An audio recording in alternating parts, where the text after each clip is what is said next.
Nós passaremos agora ao que a gente instituiu nessa conferência pela primeira vez, que é a inserção de um pequeno desafio a alguns palestrantes. Nesse ano nós dividimos entre um convidado e um inscrito que foi selecionado pelo nosso comitê para apresentar o trabalho, que são pequenas palestras, e o desafio é porque essas palestras são em 20 minutos. O objetivo não é diminuir o conteúdo, mas é dinamizar, é trazer um novo formato para algumas apresentações. E nesse ano, o convidado eu gostaria de chamar Dr.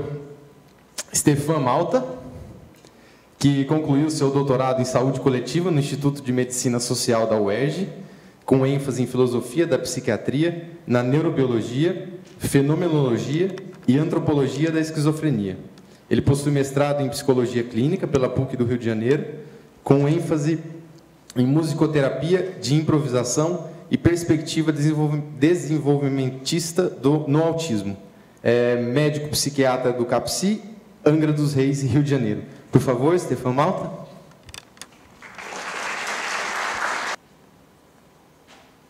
Boa tarde. Gostaria de agradecer primeiramente o convite feito pelos organizadores dessa conferência. Para mim é uma honra muito grande estar participando, poder participar deste evento.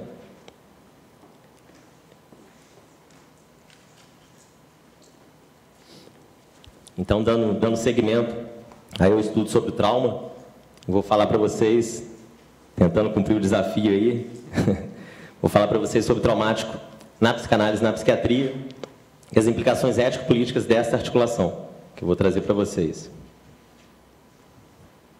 A justificativa para essa articulação ela é ético-pragmática, uma vez que a psiquiatria se constitui enquanto uma praxis, um campo de intervenção que utiliza diversas abordagens teóricas com uma finalidade prática. A psiquiatria tem um mandado ético-político que consiste em aumentar o potencial normativo dos indivíduos, a qualidade de vida e o bem-estar dos indivíduos.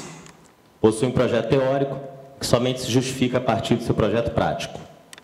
Os principais objetivos desta apresentação consistem em promover um resgate da dimensão da subjetividade pelo campo da psiquiatria, em extrair implicações ético-políticas desta articulação, tanto para o âmbito da clínica, quanto para o âmbito das políticas públicas de saúde mental.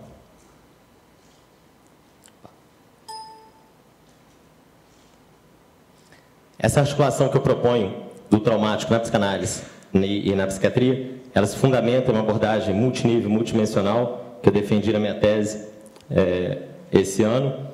Essa abordagem se caracteriza pelas múltiplas dimensões, pelos múltiplos níveis da experiência humana, como a dimensão biológica, dimensão subjetiva, ambiental, dimensão cultural, sem que haja uma hierarquia entre essas dimensões, sem que haja uma primazia de uma dimensão sobre outra. Na verdade, é uma interdependência entre elas. A separação é meramente gramatical. Essa abordagem multidimensional se fundamenta no pragmatismo clássico, na filosofia do pragmatismo, principalmente pragmatismo de William James, John Dewey e Hilary Putnam.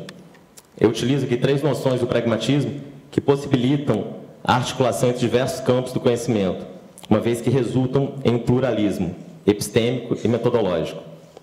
As noções são eficácia prática, segundo a qual a validade de uma teoria se dá pelas suas consequências práticas. Nenhuma teoria tem um acesso privilegiado à realidade, ou tem uma posição privilegiada na obtenção do conhecimento. Conceito de relatividade conceitual de Putnam, segundo o qual uma teoria, uma abordagem, será mais ou menos eficaz dependendo do contexto e do propósito. E a noção de William James do empiricismo radical, que consiste na valorização do conhecimento obtido a partir da experiência do senso comum, da experiência ordinária. Então, essas noções possibilitam a articulação entre diversos campos do conhecimento, que eu proponho aqui. A metodologia da apresentação consiste na seleção de textos que tratam do traumático na psicanálise, na psiquiatria. Na psicanálise, eu situo o traumático na ordem do irrepresentável, na dimensão do irrepresentável e do indizível, principalmente a partir de 3 categorias freudianas: neurose traumática, compulsão, repetição e pulsão de morte. Em inferência, a categoria marcos corporais, em Winnicott, agonias impensáveis. Na psiquiatria, o traumático aparecendo principalmente sob a forma de 2 categorias principais: transtornos precoces e o transtorno de estresse pós-traumático, TEPT. Bom, até meados do século XX, do século passado, a psicanálise se constituía no paradigma dominante na psiquiatria, segundo o historiador da psiquiatria Edward Shorter. No final do século XX, no final do século passado, começa a haver um deslocamento do discurso sobre o trauma da psicanálise para a psiquiatria, ou seja, o deslocamento do discurso que enfatizava a dimensão subjetiva para um discurso que enfatiza a dimensão biológica e, no caso do TEPT, a dimensão ambiental também. Principalmente, esse deslocamento ele é marcado com a inclusão do TEPT em 1980 no DSM-3. No final do século, na virada do século XX para o século XXI, há o que Edward Shorter chama de a segunda psiquiatria biológica, quando há uma hegemonia do paradigma biomédico, da biomedicina na psiquiatria contemporânea. Tanto fatores internos quanto fatores externos contribuíram e contribuem, continuam contribuindo para a hegemonia da biomedicina na psiquiatria contemporânea. Talvez o principal deles seja o advento da DSM-3 em 1980, que marca uma ruptura paradigmática, uma passagem de uma psiquiatria psicanaliticamente orientada, psicodinamicamente orientada, para uma psiquiatria de base empirista, de base objetivista, com categorias nosológicas bem delimitadas. A gente tem um ganho, por um lado, que é o aumento da confiabilidade dos diagnósticos, mas em detrimento a algumas categorias com validade extremamente baixa. Outro fator importante para a hegemonia da biomedicina foi o advento da psicofarmacologia nos anos 50, com a clorpromazina, depois a imipramina, mais recentemente com os neurolépticos atípicos, os inibidores seletivos de recaptação da serotonina, e o advento das neurociências e da biologia molecular. Dentre os fatores externos, destacam o sistema de produção vigente, a economia de mercado e o papel das indústrias farmacêuticas e das seguradoras de saúde.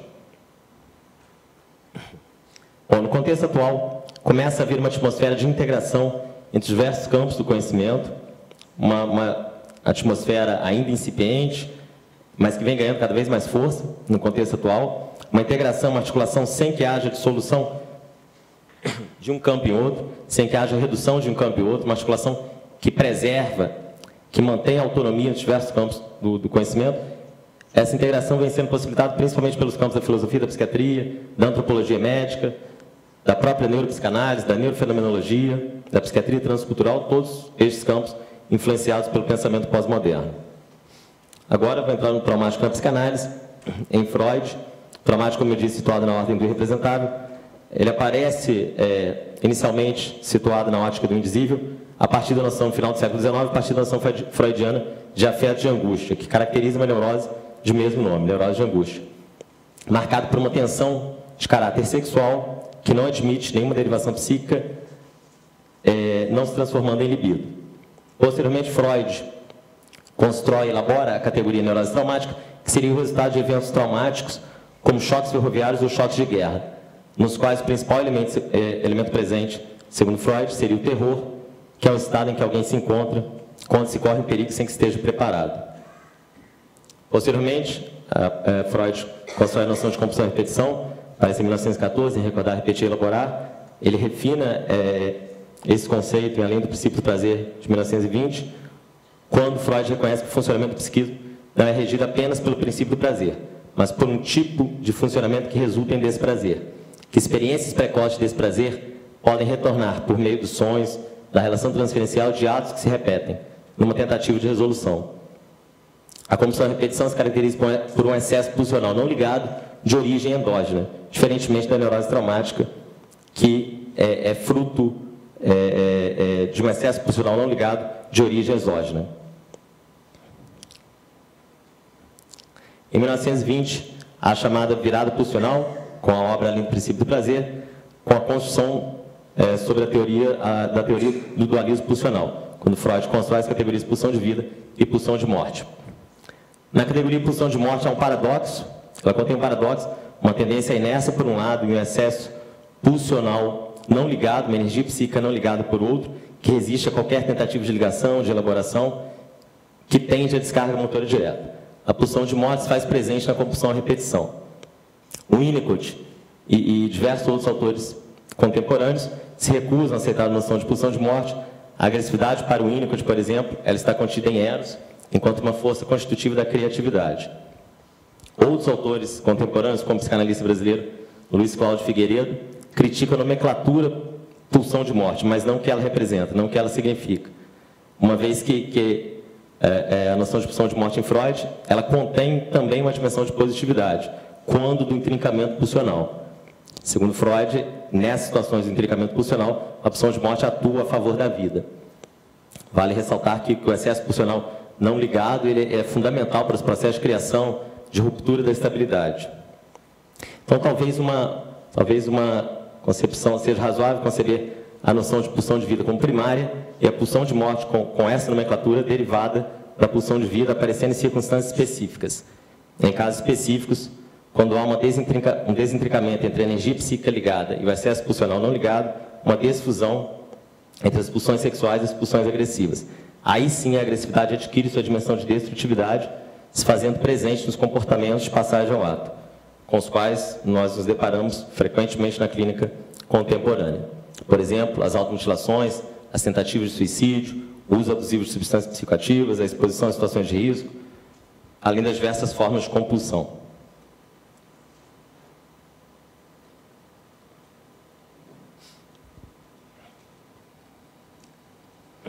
Traumática inferência, que fica um pouquinho fora. Inferência confere importância especial ao ambiente externo como agente traumatogênico, possível agente traumatogênico, e enfatiza principalmente o abuso sexual e a punição passional, principalmente o abuso sexual.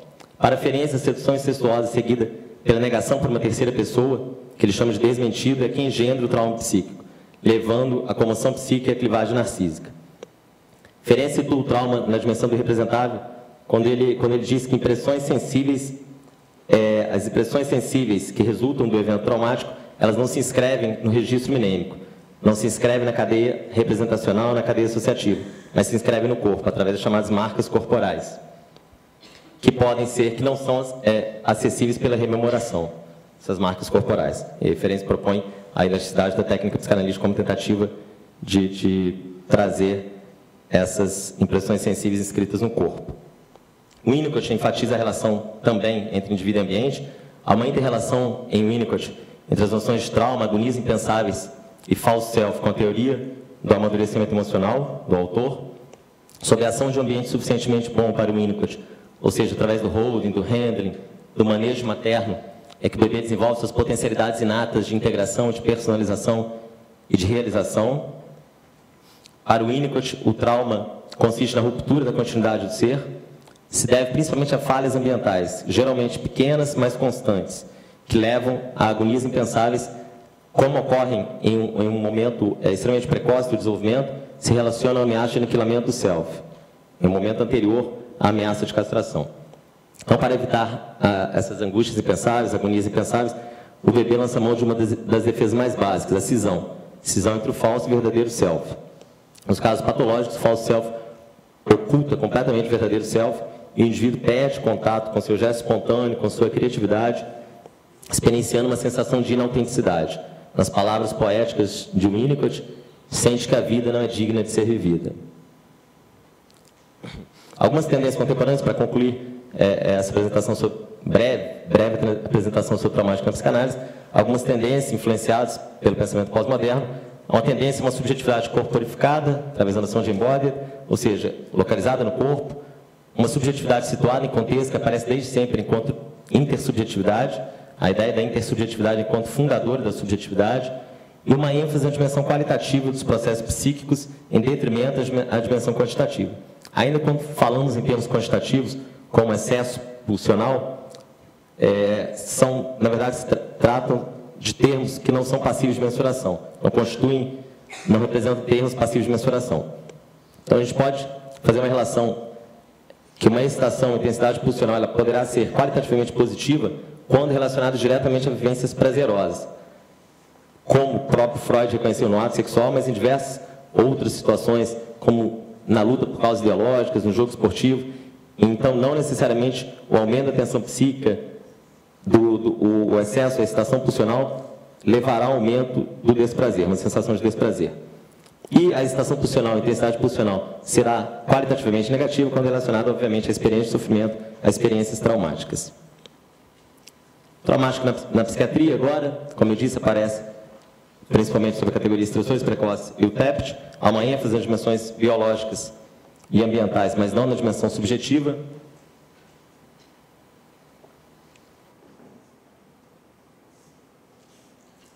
Categoria estressores precoces.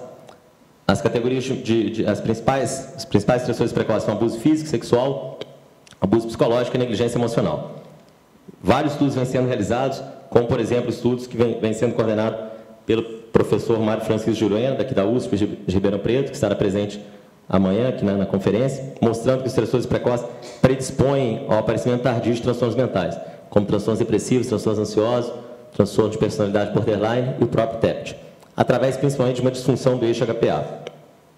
Há uma disfunção nos níveis de cortisol plasmático, geralmente uma hipercortisolemia, relacionada a uma reatividade emocional aumentada aos estressores da vida diária.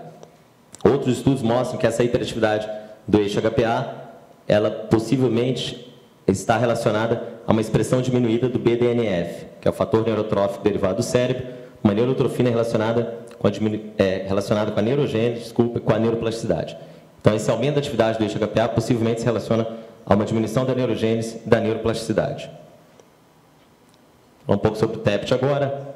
Caracteriza de acordo com já foi falado na palestra anterior pela professora Regina, ele caracteriza-se, de acordo com o DSM-4, pela seguinte tríade sintomatológica após a exposição a um evento traumático. Pela revivescência do trauma, que são os pensamentos, o retorno dos pensamentos intrusivos, aparecimento de pensamentos intrusivos ou de pesadelos que relembram o evento traumático, a esquiva de estímulos que relembram o evento traumático e pela hiperestimulação autonômica.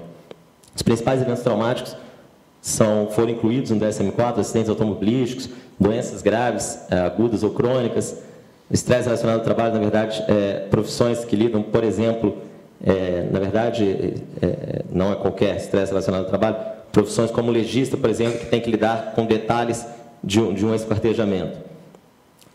Além dos eventos traumáticos graves que já haviam sido incluídos no DSM-3, como estupros, torturas, desastres naturais e experiências de guerra.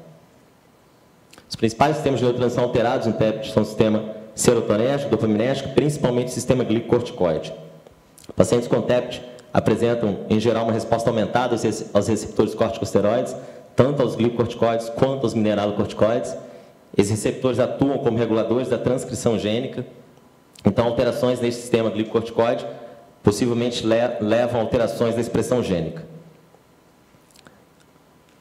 Estudos recentes, como mencionados por Valente e seus colaboradores, mostram que o estresse resulta numa mudança súbita na expressão do RNA mensageiro de ambos os receptores e que o estresse, esse dado é interessante, que uma atividade aumentada do cortisol induzida pelo estresse, ou seja, com o aumento da atividade do eixo HPA diante de uma situação estressora, ela se faz presente em ratos não agressivos, que apresentam reações de esquiva ou de imobilidade, mas não nos ratos agressivos, diante de uma situação de ameaça.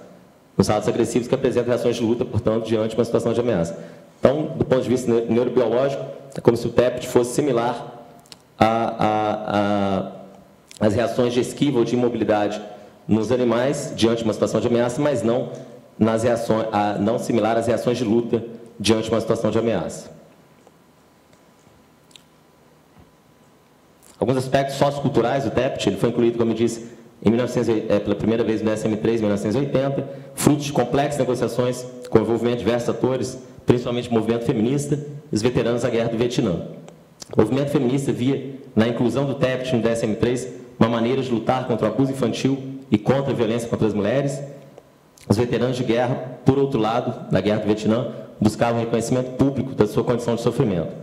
Como o psiquiatra sul-africano Derek Summerfield, do campo da psiquiatria transcultural, ele afirma, o TEPT resultou em importante transformação política na qual veteranos de guerra deixaram de ser vistos como vilões e assumiram o papel de traumatizados, de vítimas, passando a receber, inclusive, benefícios do governo norte-americano. Concluindo o traumático na psiquiatria, talvez uma terminologia mais apropriada do que eventos traumáticos seja eventos traumatogênicos, uma vez que eles podem engendrar ou não um trauma psíquico, que vai depender da susceptibilidade individual. Há, na psiquiatria, essa relação, essa ênfase constante na relação entre indivíduo e ambiente, principalmente entre vulnerabilidade e resiliência. Agora, as implicações ético-políticas dessa articulação, que eu propus para vocês aqui, no âmbito da clínica. Há uma valorização tanto da subjetividade, da narrativa, das significações acerca da própria experiência de adoecimento, por um lado, bem como das terapêuticas farmacológicas apropriadas para o TEPT, como os inibidores seletivos de recaptação da serotonina, alguns estabilizadores de humor, como a lamotrigina, e para outros quadros, sintomas ansiosos, sintomas dissociativos resultantes da exposição a eventos traumatogênicos. Talvez a principal contribuição dessa articulação, nesse momento atual da psiquiatria, em que há uma hegemonia da biomedicina, do paradigma biomédico, talvez a principal contribuição seja esse resgate da dimensão subjetiva para a clínica psiquiátrica. Isso faz com que haja possibilidade de superação do evento traumático, das experiências traumáticas, das vivências traumáticas no a posteriori, através principalmente do mecanismo que Freud denomina elaboração psíquica. Segundo Laplanche e Pontalis, a elaboração psíquica consiste na capacidade do aparelho psíquico de dar conta, dominar as excitações pulsionais, resultando em descargas pulsionais parciais.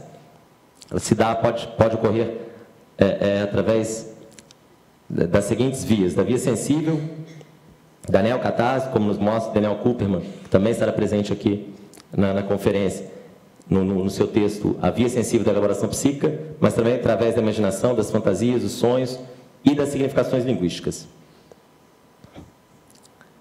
Os processos de simbolização são de grande importância, de fundamental importância, para que haja possibilidade de superação das vivências traumáticas, das experiências traumáticas. Aqui há uma citação do Primo Levi sobre nos testemunhos de catástrofes históricas, mas que essa aqui eu precisaria ler de fato. Então, a literatura sobre os testemunhos de catástrofes históricas, elas nos mostra a importância dos processos de simbolização enquanto possibilidade de superação traumática, de elaboração das vivências traumáticas. Primo Levi, um sobrevivente dos campos de concentração nazista, mostra essa importância do processo de simbolização, no sentido de superar a morte do simbólico que os campos tentavam instaurar. Outro pesquisador clínico, Viktor Frankl, psiquiatra, também vivenciou, esteve presente nos campos de concentração, em Auschwitz, depois na Bavária. Tem uma obra extremamente em que ele relata as vivências nos campos de concentração, que é Em Busca de Sentido, um psicólogo no campo de concentração. Para concluir a apresentação, as implicações ético-políticas para o âmbito político-social, esta articulação ela pode servir como orientação para ações com relação à elaboração de políticas públicas de saúde mental, no âmbito da prevenção, políticas de combate ao abuso sexual, abuso físico, psicológico, à violência doméstica, à violência urbana, sentido mais amplo da miséria social, ações de promoção da saúde, atividades artísticas, culturais, esportivas que visem fortalecimento da identidade comunitária, a valorização das crenças e valores dos membros das comunidades, da dimensão da religiosidade, da espiritualidade enquanto importantes fontes de produção de sentido, no âmbito da pesquisa, direcionamento equitário de recursos destinados tanto para pesquisas qualitativas relacionadas à psicanálise, mas também para pesquisas relacionadas às neurociências, ao campo da biologia molecular, e a construção de serviços de saúde fundamentados em uma lógica holística, em uma perspectiva ecológica, fundamentados em uma lógica multidimensional que valorize e legitime igualmente as múltiplas dimensões da experiência humana, para que com isso nós tenhamos um projeto prático da psiquiatria mais efetivo, uma clínica psiquiátrica, uma clínica da saúde mental mais qualificada e mais efetiva, cumprindo de fato o mandado ético-político desta clínica, qual seja o aumento do potencial normativo, do bem-estar e da qualidade de vida dos indivíduos. Muito obrigado.